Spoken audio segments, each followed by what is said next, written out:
Oh, here we go. Hey, what's Hey, up, coach? what up, buddy? Not much. I was like, how do I do this? I don't know how to work the lives like that. I'm Yeah, young, yeah. but I ain't I ain't technically, you know, I got you. I ain't sound like I ain't got it like that. I You know, got you. Well, we live and we learn. So you dig what I'm right. saying? It was a learning process for me. So I got your cut bumping. You don't know your worth, and it's a pretty slick hit. I like it. I like Yeah, it a lot. I could only play it for around 15 to 20 seconds before Instagram they close the what is it, like your live feeds or whatever. mhm. So they automatically listen for copyrighted music, and then they'll shut you down or whatever. So Bet. uh, I was like, man, I mean, a brother can't get a little intro music going on, you know? What's that about? I don't know. Dang, that's wow. That's That's crazy. All right, cool beans. Well, let's go ahead and jump right on it. As far as in, I have some people that are popping in online. Keaton, Joseph, Mark. I see you, Gabe. All right. So, good afternoon, everyone. This is Coach Mike with Game Changers. I want to first thank you all for tuning in for another live series of Game Changers, really just diving deep with some of our athletes, some of our amazing athletes, not necessarily what they do on and off or on the field or on the mat or in the pool, on the basketball court, but more so what kind of helped them to be as successful as they are. And the reason why I say success is because every day, especially now, student athletes have the opportunity to quit, whether it's their sport, whether it's their school.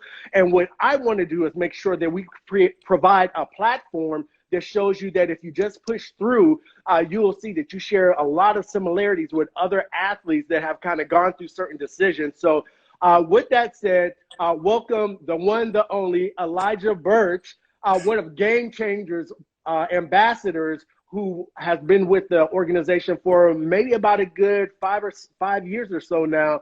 And yeah. it's been crazy. As you can see, he's true and blue. He's repping his Game Changers t-shirt, and that was not a part of the script, but Nah. you might have some Chipotle coming for it. I'm just saying, you know. No, I Round of gotta rock applause for that. Elijah Burch, though, folks. Round of applause. Appreciate How it, you doing, coach. buddy? I'm doing all right. I'm trying to stay on top of things like you were saying because it's easy to quit because you ain't got to go to classes, you ain't got to go to school or practice now. Right. So it's a mental, it's literally a mental competition every single day. And Mm. this is my third going on fourth year being a student athlete in college. Mm. And Mm-hmm. even for most experienced vets, it's like it's it's Right, hard right. for everybody. Everybody has their own battles. you Sure, know sure. yeah. Yeah. I even just like you said that, it's kind of even like your senior year of high school too, that Yeah. last semester where you're just like, and at this time you've been consistently in school from, K through 12, but it's just like, man, your senior year, you were almost exhausted. And it's Yeah. kind of like, Yeah.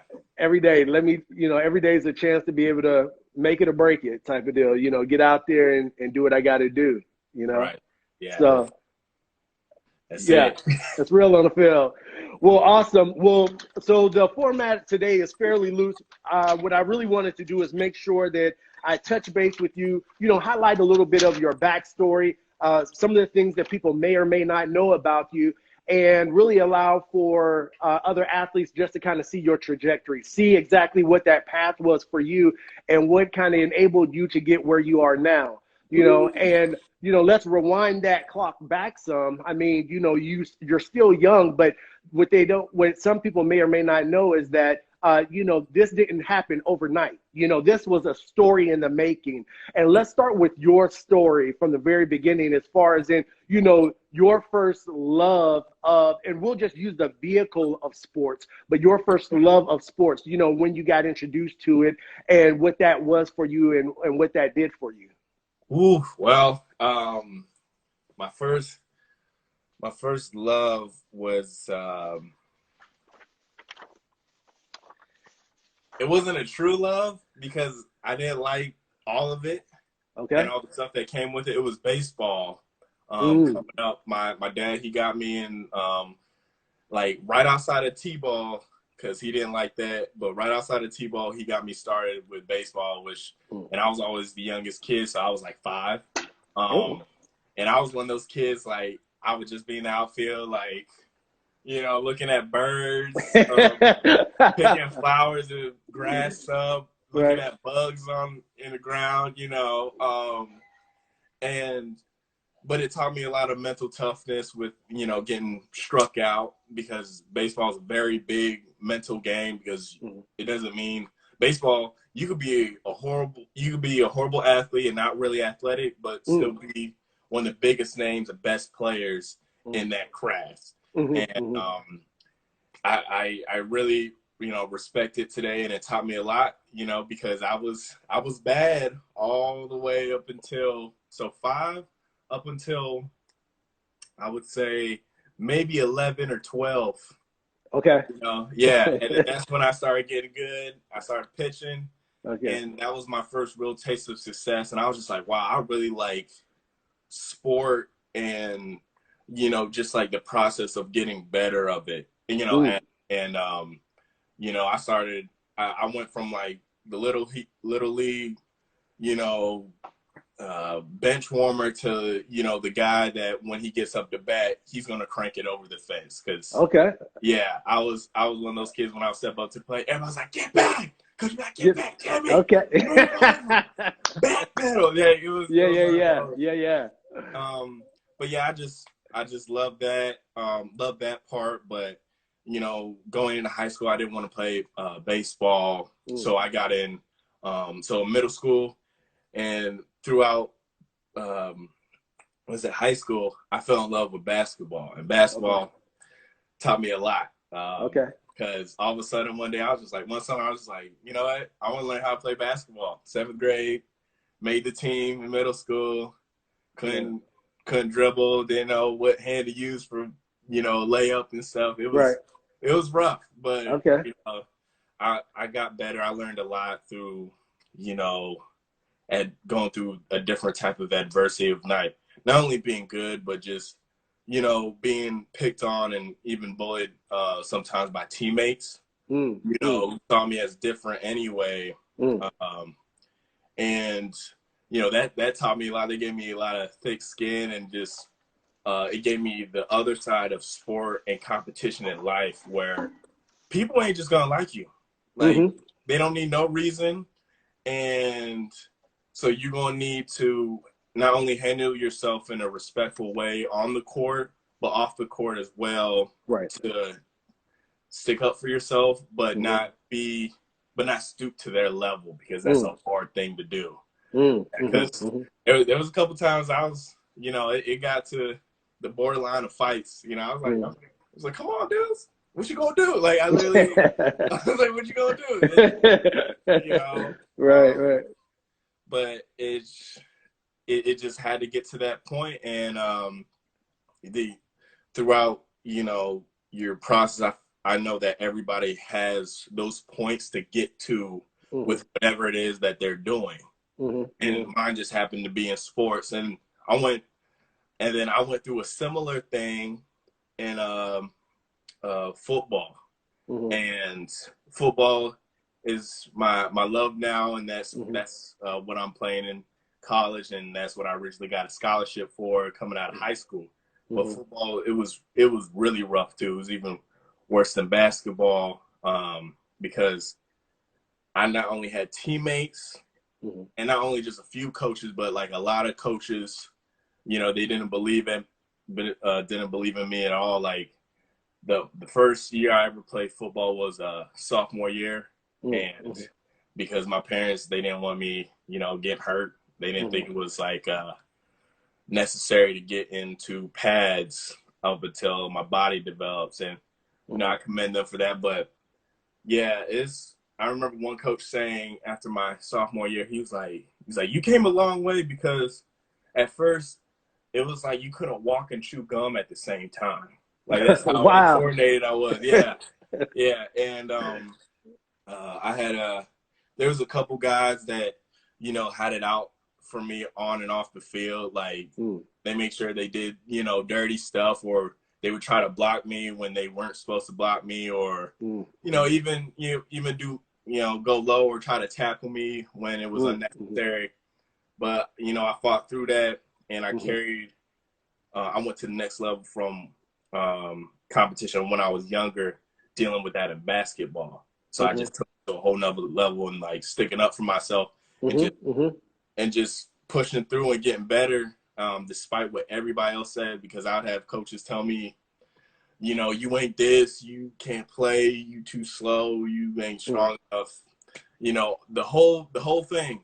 And sometimes it happens sometimes it happened when I got hurt. Sometimes it happened when I would make a mistake, and then the dude in front of me just made the same mistake, but he didn't get nothing. So it was a lot of psychological games and a lot of unfairness, but it showed me that life is unfair sometimes. Yeah, big time.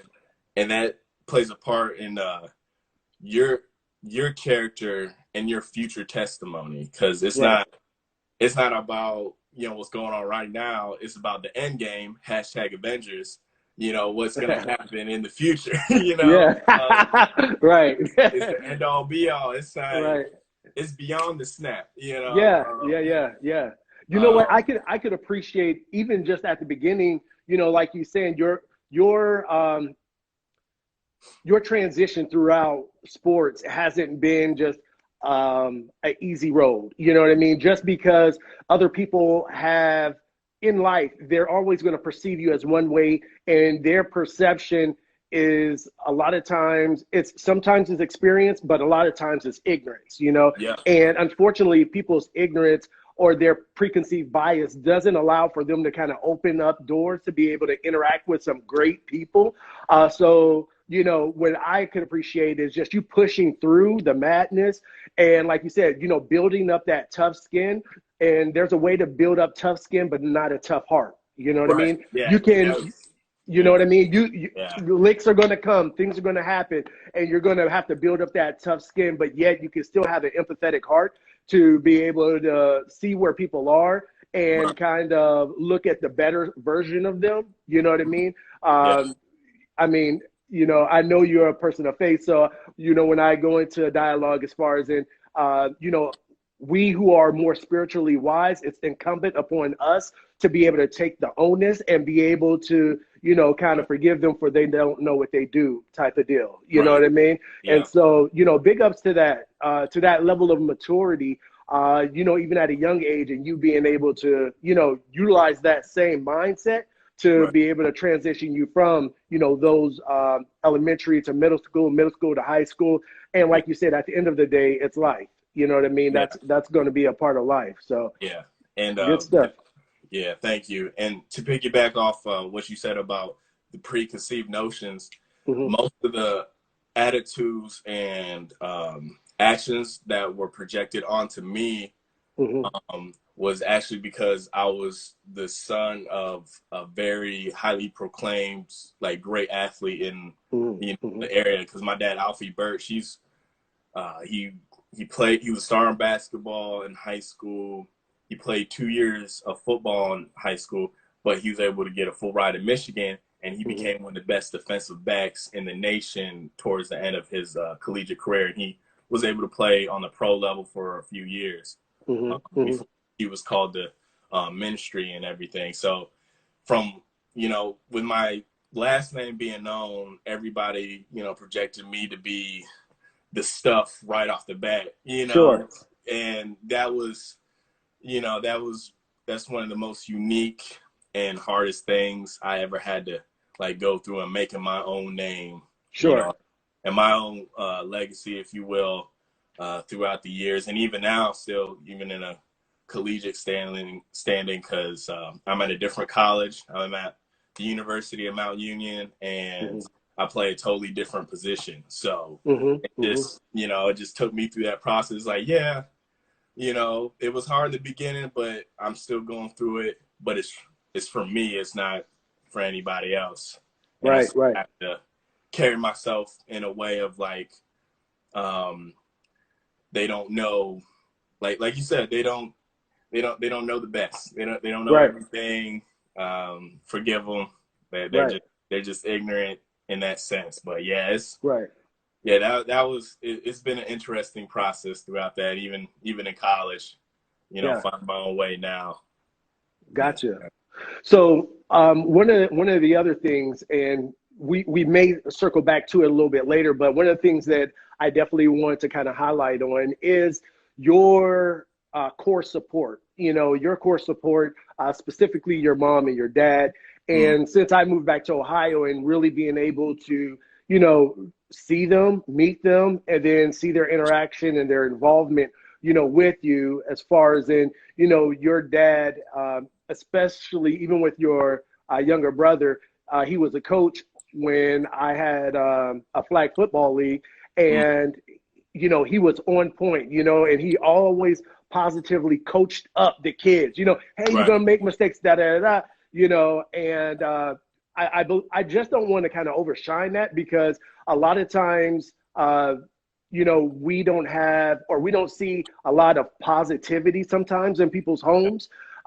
So, kudos to having that upbringing and your mom super pressed on academics, Yeah. and I remember even when we Yeah. did we did one of our posts in regards to, who was one of your academic role models, and you put your mom, she Mhm. went into the engineering field and things of that nature. I know she's helped tutor and stuff like that. Yeah. So let's start diving right into the academia part of it as far as in, you're up at high school now, you're having to have a new focus. High school, that's definitely where your GPA matters. Right. This is kind of what sets the stage when it comes to you applying for scholarships and all that other kind of stuff. What was that press like for you when you began to kind of take your academics seriously, yourself? Man, it was always I kind of have an unfair I would call it advantage because I always did my homework. I was a quiet, kind of nerd kid growing up, so I always did my homework as soon as school ended. So that got me into that habit Mm-hmm. of just doing my work. But then when I got to high school, not only I had that habit, I had that drive. I was like, all right, I got to get scholarships. Even freshman year, it was like, all right, I got to keep my grades up and focus on my classes on top of just getting it done because, even though I want an athletic scholarship, I could be eligible for other scholarships that could Mm-hmm. help me, get a car, get Mm-hmm. payments on the car, Mm-hmm. and just let me buy stuff when I do go to college, like stuff you don't even think about, like like maybe not a TV, but just snacks. Yeah, because in Mm-hmm. college those snacks be crucial. All right. Just the little things, but yeah, high school really, yeah, that was that turning point of just me focusing on like, okay, even though I want this, my Mm-hmm. academics are gonna do nothing but help me Mm-hmm. with the athletics. So I got to stay on studying for tests, turning stuff in on time, and just doing the best that I can do with no matter what assignment and whatever subject, because I didn't like all the subjects I had to take in high school, like certain history and just calculus. Just yeah, just Yeah. yeah, Right. yeah. I don't know too many people that get excited about, woo, calculus. Let's go. Let's Like, oh, it's like, oh, my stomach hurt all of a sudden. right. For sure, for sure. So with that said, your transition, you had this affinity for basketball, but then also, you were doing football. So you were a dual sport athlete at one Mhm. particular time in Yeah. between. So how did that work for you? And then when did you decide that, okay, out of these two, they say, in this case, basketball is your girlfriend, but football is gonna be your wife. You're like, oh You shit, know what I like she mean? real cool, but like she gonna hold it Yeah, down. right. Oh man, that's a great question. So with my particular situation, I with basketball, the I didn't really bond with the team due to like leadership and just culture issues, because like it was just, like everything was negative. Like you said, with the, you don't see like positive coaching up. You didn't see the positive coaching up, and you didn't see positive interactions within the team. And plus, we weren't like really, winning either. We had a couple good seasons, but it was still bad. And then it got to the point where like, coaches would take me out because, I'd miss a shot or do something wrong, but they would leave another guy in there that just did the same thing, but it would be over a consistent period. And that was the only point in time I would ever let somebody get in my head in a certain way. And, I was just like, you know what? Since that's not working out right now, and I really see myself doing something in football when I just scratched the surface, even though I have no idea what I'm doing. And this is all going on sophomore year too. I was like, you know what? Let me try this out. And it also helped me. It didn't look like it at the time, but in that particular year, I had my kneecap, my right kneecap dislocated. And so I had an minor MCL sprain because someone fell on the back of it, to accident. It's part of the game. And I was just like, with everything that's going on, it probably wouldn't be a good idea for my knee to be on hardwood for about 3 months. So I was just like, let me just squat, get stronger, and yeah, do what I can, and just focus on getting bigger and more muscular for football, because I'm 255 right now. At this time I was like maybe 180. Okay. Yeah, it's a big difference. Like same height, just yeah. You didn't feel it out a little bit. You put that grown man meat on your bones now. You good. Yeah. Solid. Yeah. Gotcha. So real quick, if you don't mind, let's go ahead and, talk about even your other involvement outside of sports or whatever, because there's so many things and so many facets to being a student athlete. It's not just the athleticism piece, but everything else that kind of goes a part of that. One of the things that I, of course, recognized was your involvement with National Honor Society, and National Honor Society being able to kind of also create that platform for you to be able to engage with other, not just athletes, but students, but also a way for you to give back, because with NHS at Warren G. Harding, which is where you were at, you had to have. What other organizations were you a part of? And then you could touch back on NHS. Other programs, I was a part of like the youth ministry program, if you will, at my church. And then I was with you guys, Game Changers. One time? Yeah. And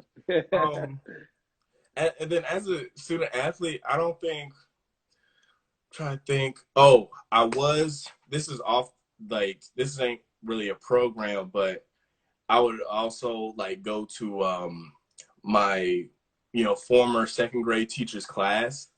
And I would speak to them about, the stuff we're talking about now, of like why it's so important to keep your grades up. I would do that like once every month, especially during my senior year. I started junior year, but it really started to pick up after my after my junior year. And I would do that, and then I would speak to other classes at Willard and and Lincoln. Gotcha. So yeah, but other than that, I don't think I had, especially with those 30 hours, I didn't have much time to join anything else. Right. Well, what got me to thinking about it is, I mean, not that it was this particular thing was a program, but you were also a part of WSCN, which is the closed circuit TV station where students lead the news, so to say. And with that, one of your things that you did that ties in is that you did a PSA about bullying. And you like how I know your resume like this, right? I know a little something. Kudos to Coach Mike. do a Yeah. little research. Yes, But sir.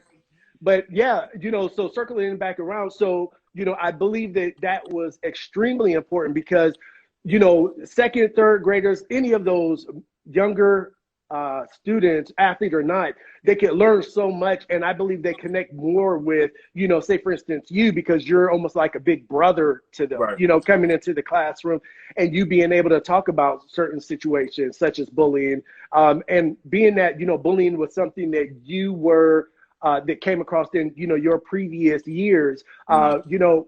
Why did you feel that it was just that important for you to be able to get that message and allow that to kind of resonate with the younger demographic?